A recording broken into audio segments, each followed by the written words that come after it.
The autumn will be equally brief, but more violent.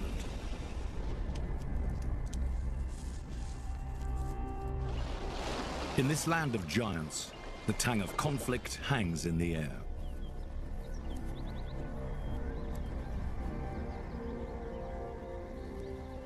Graceful weapons, unlike anything else on Earth, have reached their full majesty.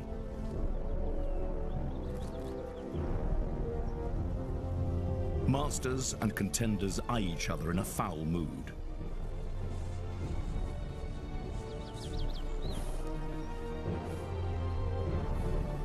When tempers flare, the largest antlers on Earth, sometimes as wide as a man is tall, spearhead the dangerous dance.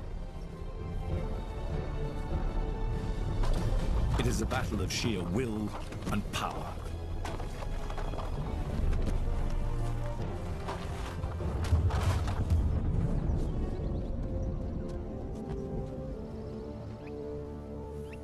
Bloodied but unbowed, a master retains his crown and the chance to leave a legacy.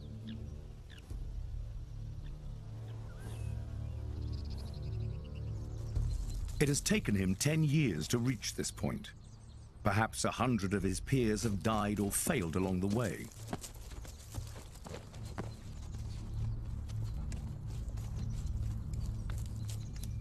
By the end of October, it's all over, and the valley falls silent again.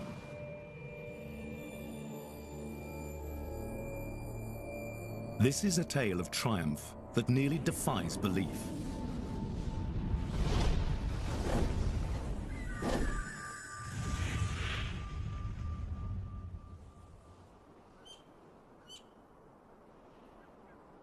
For all of its imposing bulk and power, the moose is somewhat strange in the details. Its legs seem far too spindly to hold up its massive body. The creature has a muscular hump to support its amazing headgear, antlers that can weigh up to 32 kilos.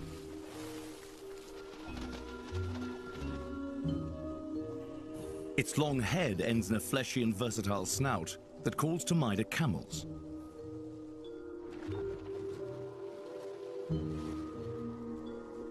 And then there's the pendulous sac that hangs from the neck, known as a bell. Whether it's there to impress the females or intimidate other males, no one knows for sure.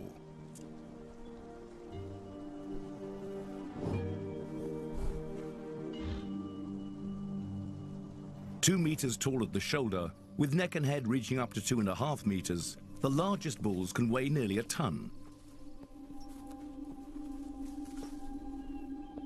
But size alone is not enough to survive amongst their deadly neighbors.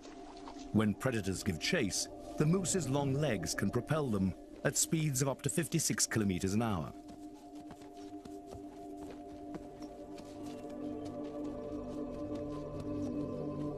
They're actually members of the deer family, the largest on Earth.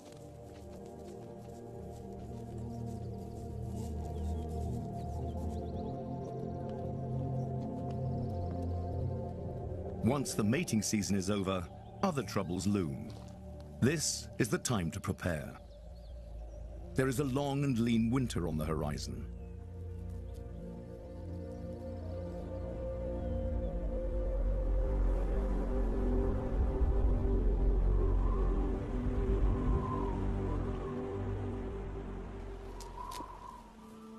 The name moose comes from the Algonquin word mose, meaning twig eater. Young leaves and twigs of willow and birch are their favorite foods. But with the onset of heavy snow and ice, they will have to subsist largely on tree bark and needles. Soon the bulls will drop their antlers. Next year, they will have to grow them all over again, an enormous biological investment that will determine their reproductive fates.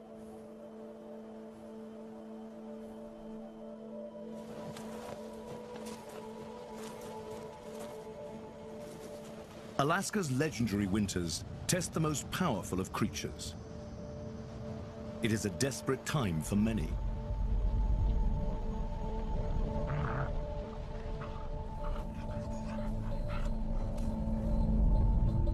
The moose's long, rangy legs become a vital asset.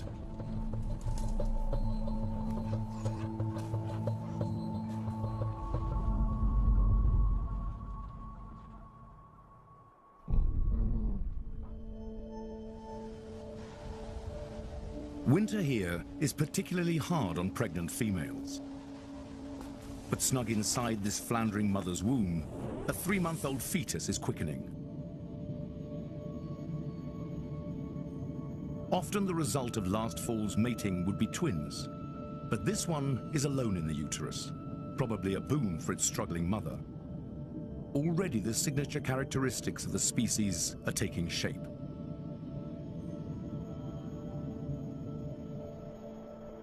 The season takes its toll. Predators, cold, and starvation will take many of Denali's oldest and youngest moose.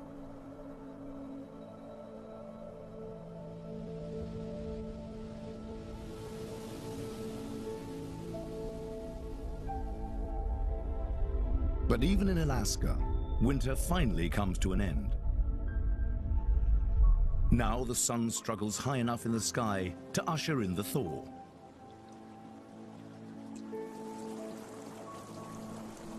Melting snow transforms the landscape in spectacular ways.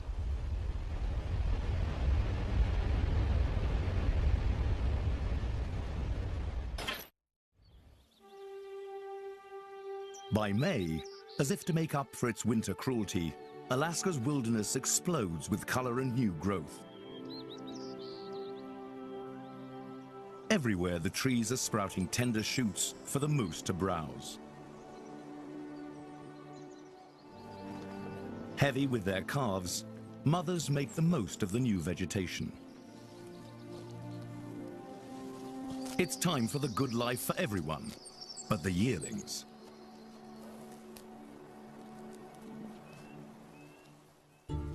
For nearly a year, his mother has been his constant companion and guardian. But now, she has a new calf on the way.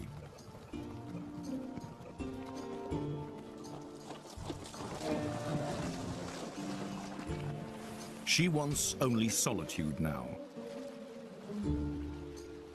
And it's no use throwing tantrums.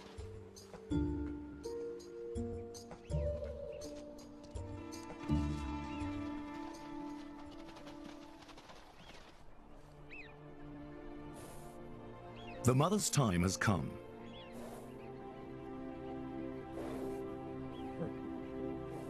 After almost 8 months in the womb, the female's calf is more than ready to make its debut on the grand stage of Denali.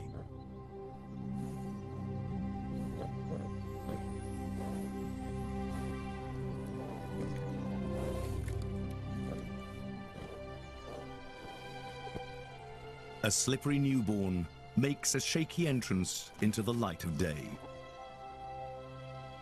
Within minutes, the still wet calf struggles gamely, if unsuccessfully, to get to its feet.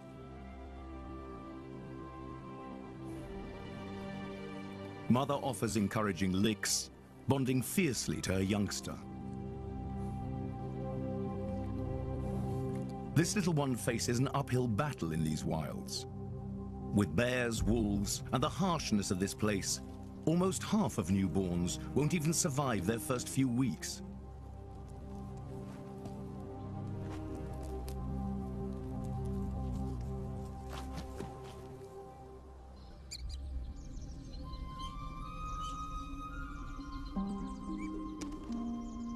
For most of Alaska's creatures, spring means making up for the long months of hunger. The Denali Range is home to hundreds of different species of animals. And whether hooved, feathered, or clawed, it's time to bring young into the world.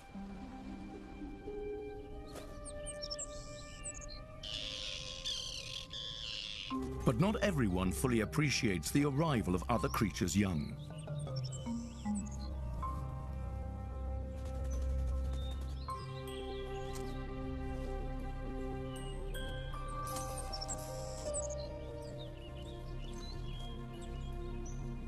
Mother has instinctively chosen this isolated spot for her birth site, and she and her newborn are quiet among the leaf litter. With predators about, caution is everything.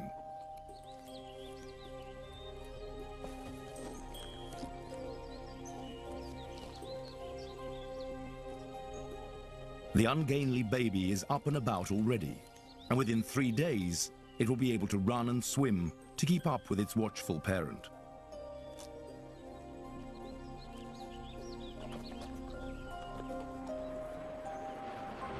One of the hallmarks of the moose is its amazing adaptability. Even when man stakes his claim in this wilderness, the moose senses opportunity. Welcome to Anchorage, Alaska's largest city, seasonal home to a remarkable number of moose. Ribbons of green along the city's roads create highways for wildlife into the suburbs. Moose sometimes seem as common as speed bumps.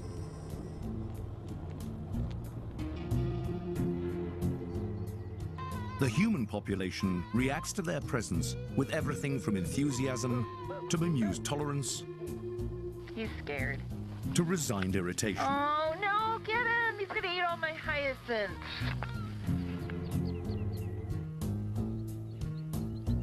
In this snug backyard, a suburban mother moose has just given birth to twins.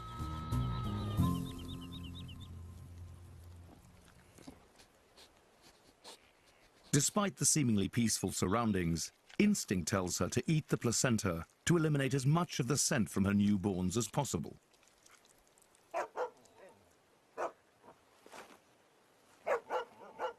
But the wolf-like creatures in the neighborhood don't seem quite as dangerous as their wild brethren.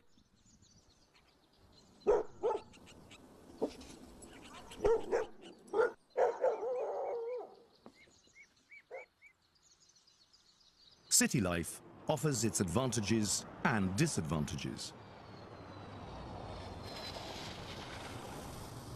Urban moose seem impervious to the strange roaring machines of humans.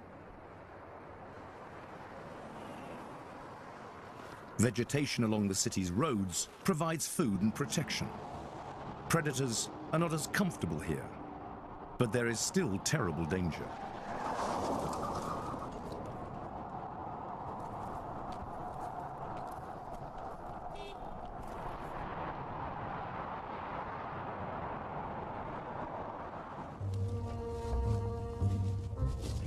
The life of the urban moose can be a bit of a puzzle.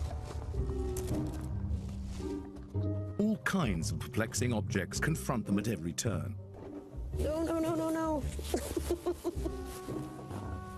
You stay out. With a mix of curiosity and persistence, they take in their surroundings.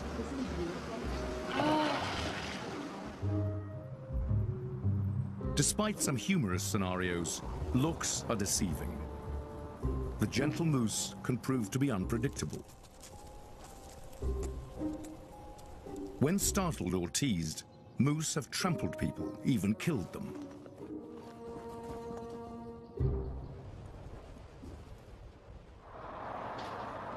Anchorage is not the only place in which moose have had perilous encounters.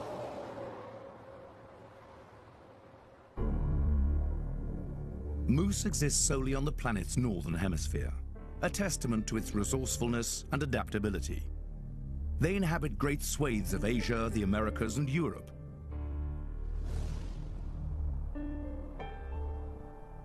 In countries like Norway, the moose population is growing.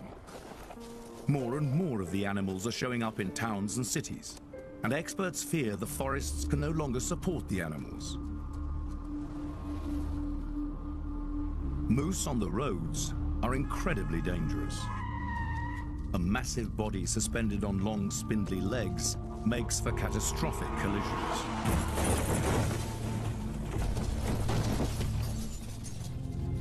Crashes often fatal for both the moose and passengers.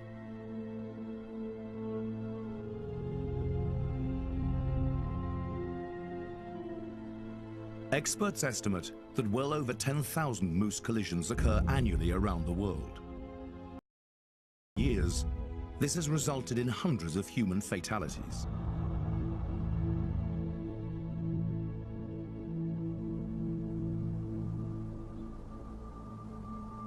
But often, it is neither the steel nor furred giants that kill the titanic moose. It is the smallest and cruelest of things.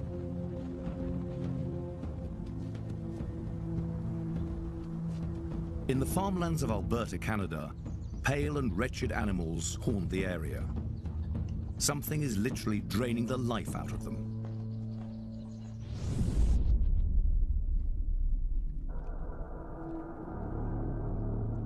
It is the winter tick, as full and bloated as its host is starving.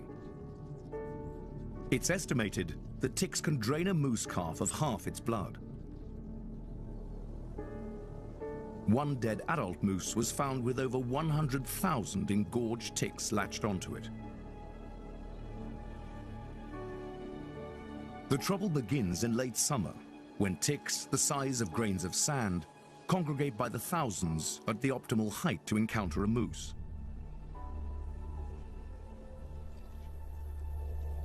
Here, they wait.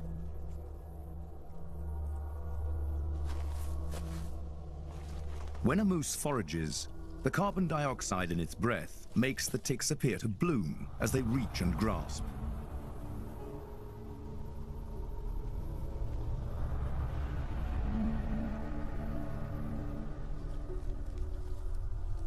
The hapless moose doesn't even notice as they latch on. Strings of them.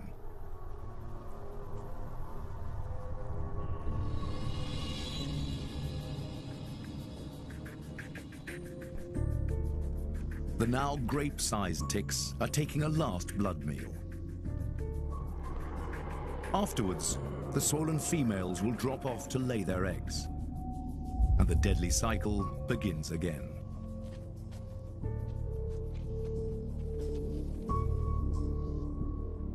Infested animals like these are called ghost moose because their pale skin shows through.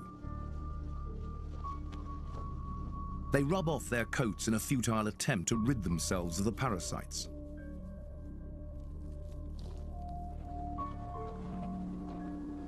In search of food and shelter, the ghost moose can become a threat to humans.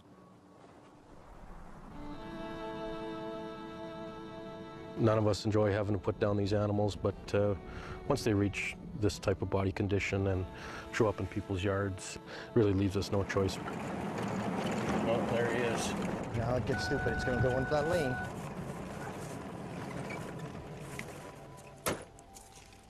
Robert Lamont and Lyle Fullerton of the Alberta Fish and Game Service have responded to more moose calls in the past decade than ever before. I think we moved it. I'm going to come through this bush here towards you.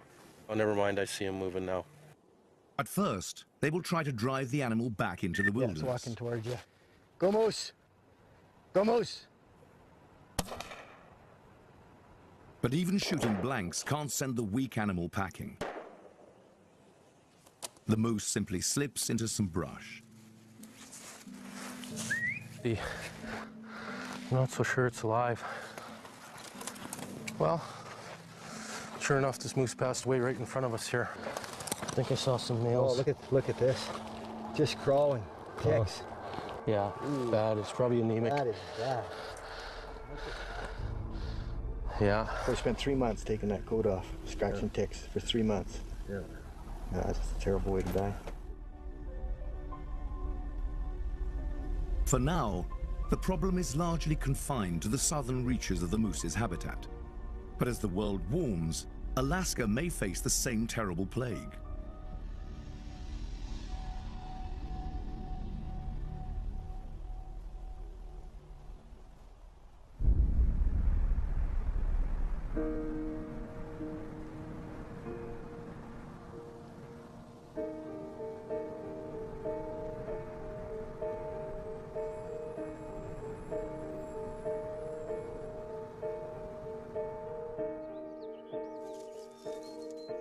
Back in Denali, a mother moose greedily eats for herself and her nursing calf. Moose milk is twice as nutritious as cow's milk, feeding a ravenous hunger.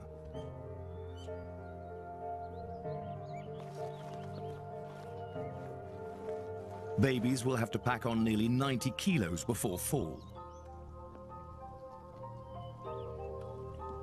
Newborns will not try solid foods for a few weeks, as calves have no bacteria in their stomachs to digest tough plant material. They get the bacteria they need now from their mother's saliva and constant licking and nuzzling.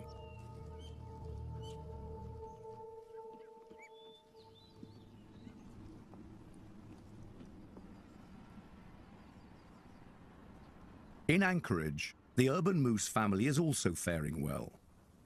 They travel from backyard to backyard, sampling garden goodies. The youngsters prove especially irresistible to their human neighbors.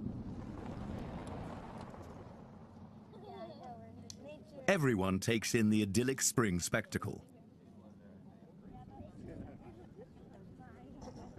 But in Alaska, no one can afford to take Mother Nature lightly.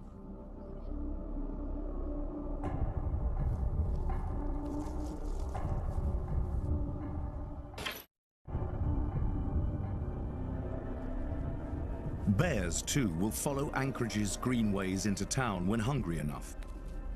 And as communities make deeper inroads into the wilds, confrontations become inevitable.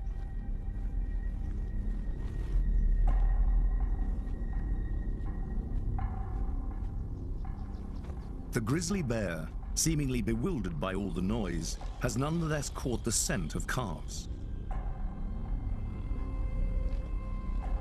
The mother and twins, now thoroughly at home in their adopted neighborhood, have not caught wind of trouble.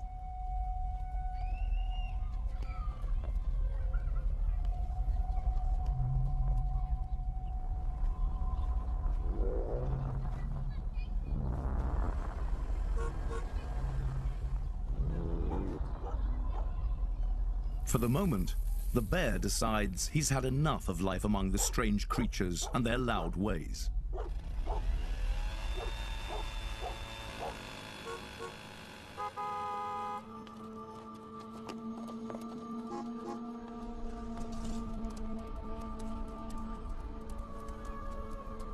The moose family heads for its favorite backyard to bed down for the evening.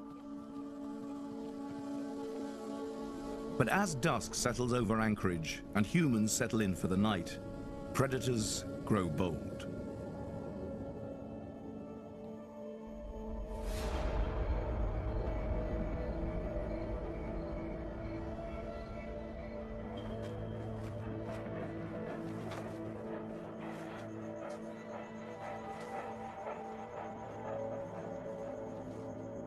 The mother seems to sense something is wrong. The calves, picking up on her unease, grow restless, a mistake when predators are near.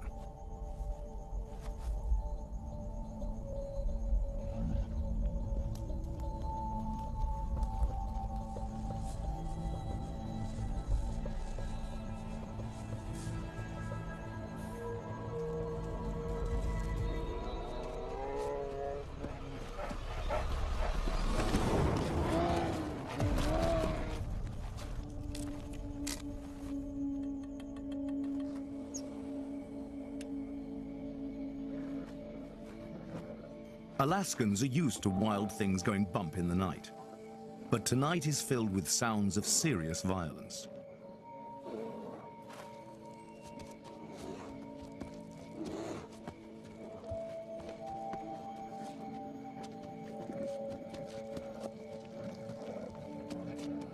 Although the bear saunters away with its kill, it's best to leave such things alone until the light of day.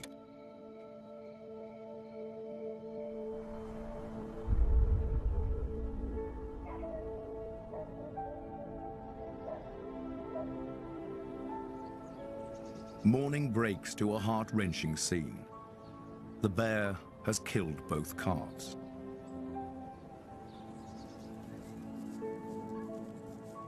Wandering from yard to yard, the bereft mother can't seem to help looking for her little ones.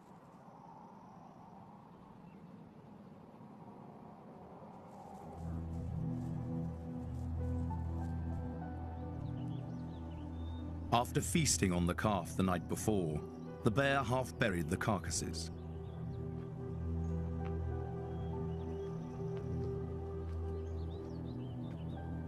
Now, he returns to finish his meal.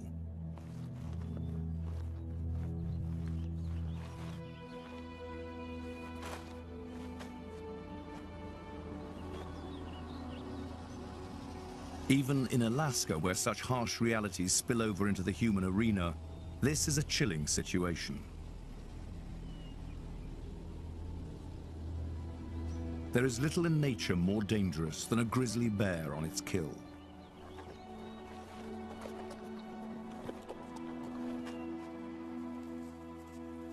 Instinct will lead the mother out along the roads of the city to make her way into the wilderness again, and perhaps to give birth another year.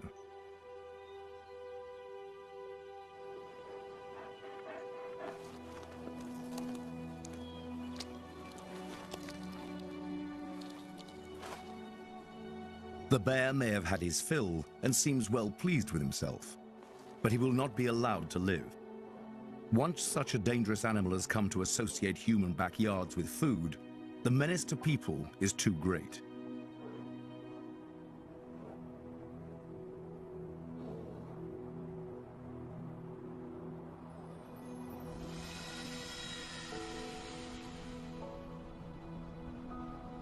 Summer has come to Denali National Park, bringing with it almost round-the-clock daylight.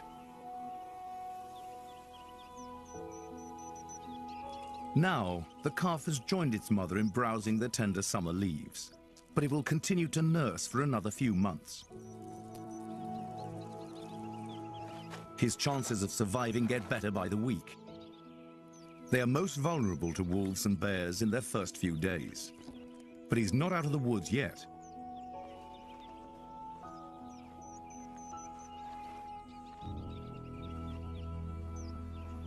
Another 50% of calves may fall victim to predation before the year is out. With such keen predators about, the moose has remarkably heightened senses compared to our own.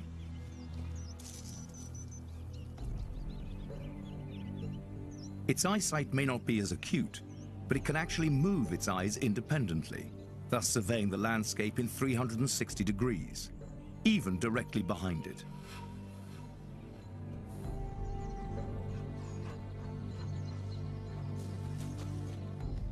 The moose has a keen sense of smell.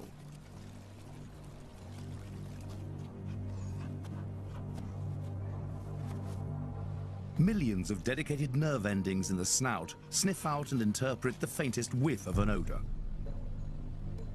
With constantly swiveling ears, the moose can pick up the slightest rustle.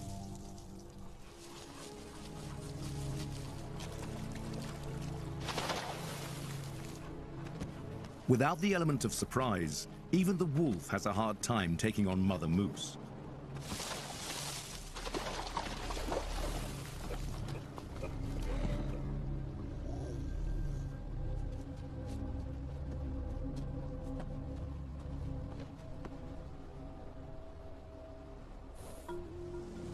One of the most striking things about the moose is its affinity with water. It's so at home here, the animal is a veritable marine mammal.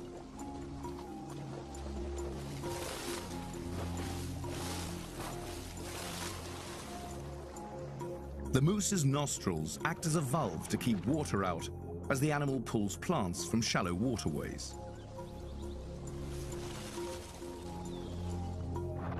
It's been recorded that moose can hold their breath while browsing underwater for up to a minute, and they can uproot plants in 5 meters of water. Each animal requires up to 27 kilograms of food a day. But most importantly, the aquatic plants provide many of the minerals the moose need to get them through the harsh winters.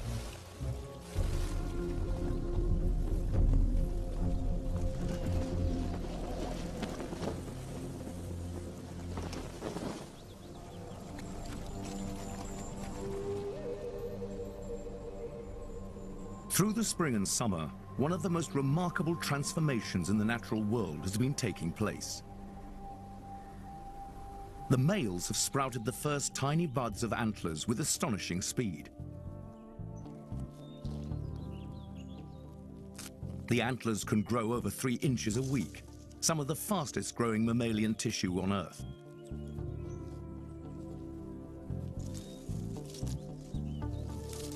A fuzzy layer of special skin called velvet makes such spectacular growth possible. Highly sensitive, packed with nerves and blood vessels, the delicate velvet may discourage the bulls from sparring until their racks are fully grown and hardened. The majestic result, the largest antlers of any mammal in the world.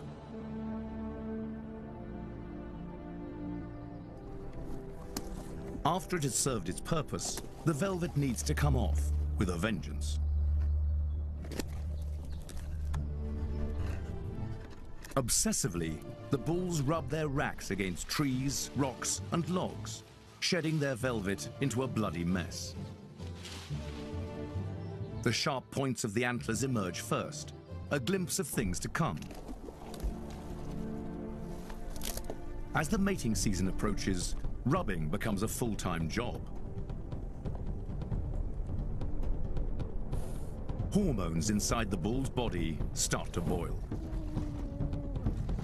Soon, things will get very serious indeed.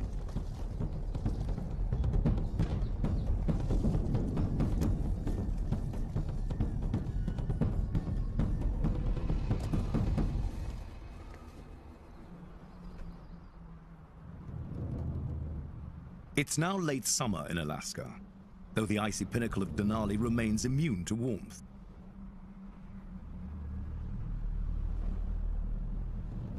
The brief season of sunshine and abundance begins to drift away on the wind.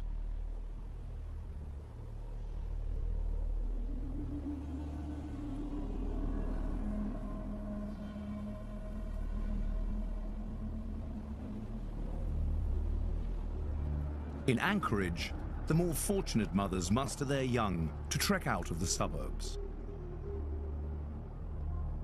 They are heading towards higher, wilder grounds. The moose exodus means the time of the rut is approaching.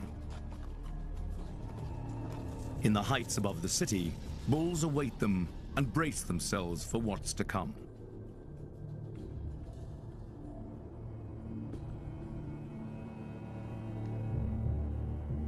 "320 kilometers to the north, chilly, misty mornings herald the approach of autumn.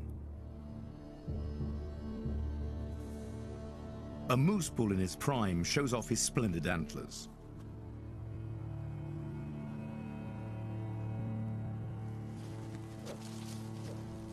He jousts loudly with the vegetation for the benefit of cows and fellow bulls alike.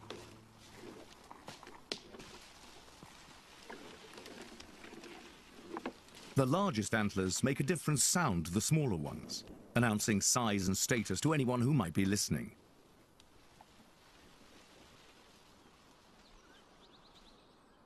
The females take notice, and a chemically choreographed ritual begins.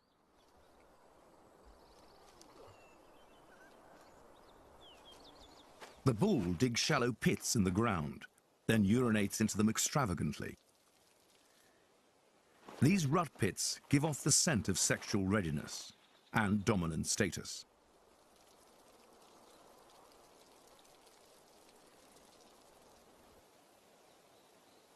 He has the cow's full attention.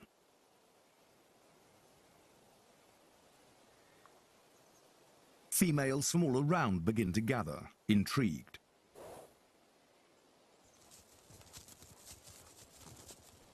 One approaches, sniffs approvingly, and settles in to wallow, indulging in his perfume and probably hastening her ovulation.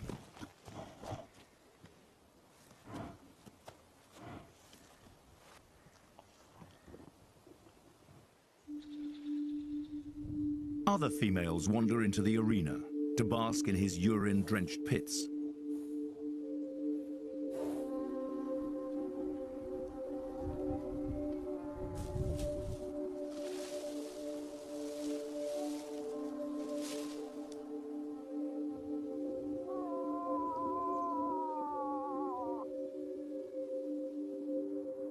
The bull samples her perfume with nostrils flared and lips curled back, a behavior called flamen that allows him to savor her pheromones with his nerve-filled palate.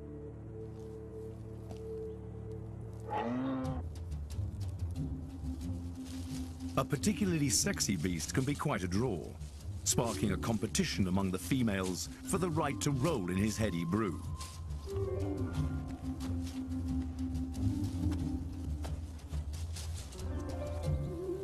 Unlike other members of the deer family, it's not just the males who will do the fighting and choosing in this battlefield. Spats among the females can get downright ugly.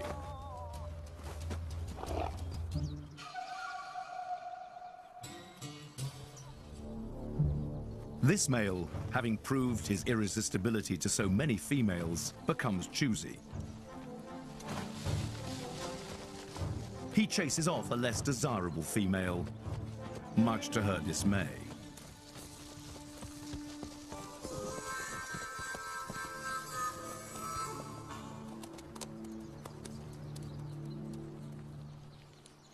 Now the bull must keep a careful eye on his choice harem until they're fully receptive, while maintaining ceaseless vigilance against any covetous contenders.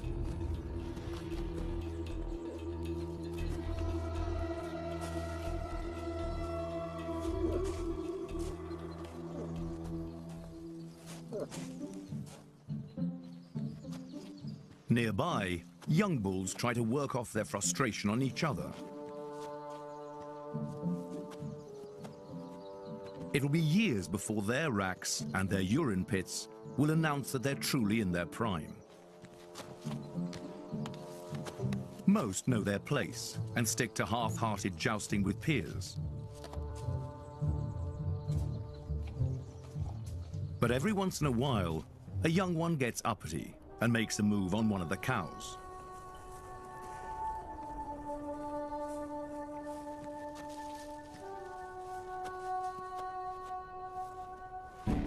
If he's lucky, he'll be able to run away unharmed.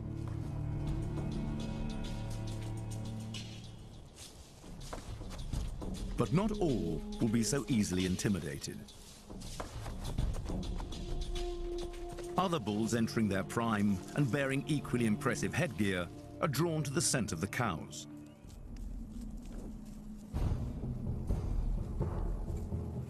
Here in Denali, the stage is awash in testosterone, and trouble can't be far behind. The bulls are ready to rumble.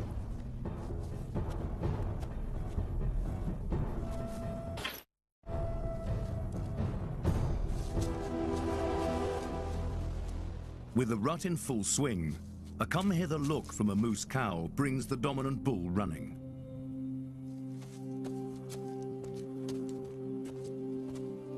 The females are getting more and more receptive, showing their approval of the big bull's status by contributing their pheromone-laden urine to his rut pits.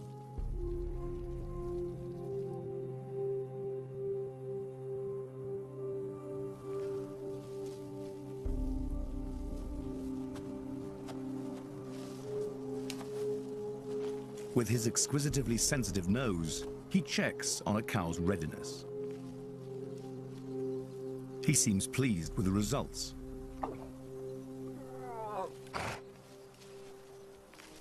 At 11 years old, he is truly a picture of a bull in his prime. 680 kilograms, 2 meters high at the shoulder, with a 2-meter rack. It's no wonder the cows find him attractive.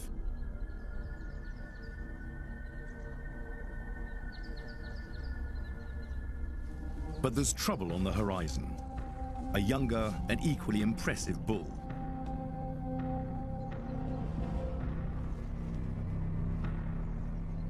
The challenger approaches, waving his great antlers from side to side. The master responds.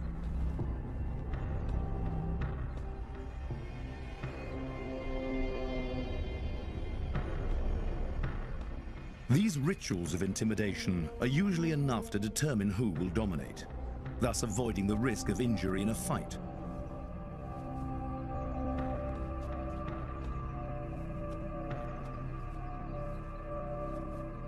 the females have a keen interest in the outcome.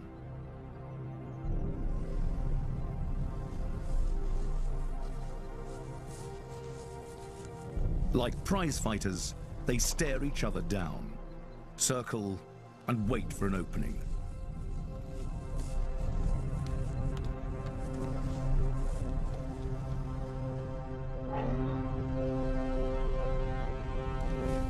Finally, they clash. With equally matched bulls, a battle may last up to half an hour or more.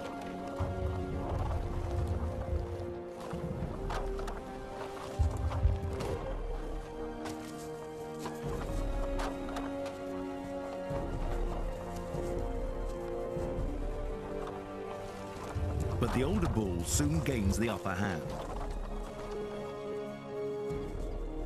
He batters the challenger unmercifully.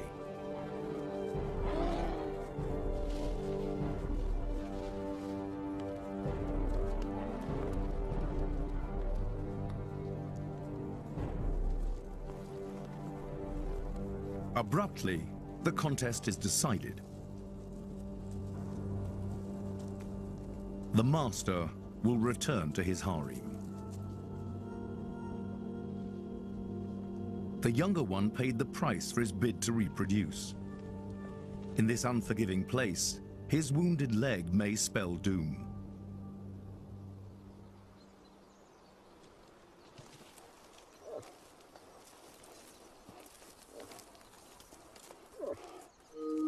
The victor has urgent business to tend to. In this ever-shifting landscape of conflict, dominance may only last a few days, or even just a few hours.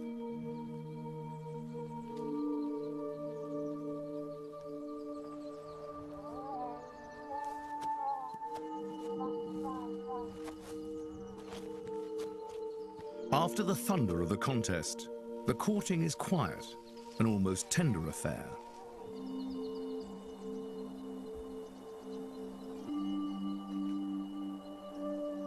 The actual act, rarely witnessed, lasts no more than a few seconds. But the vital purpose of the complex rituals of the moose has been accomplished.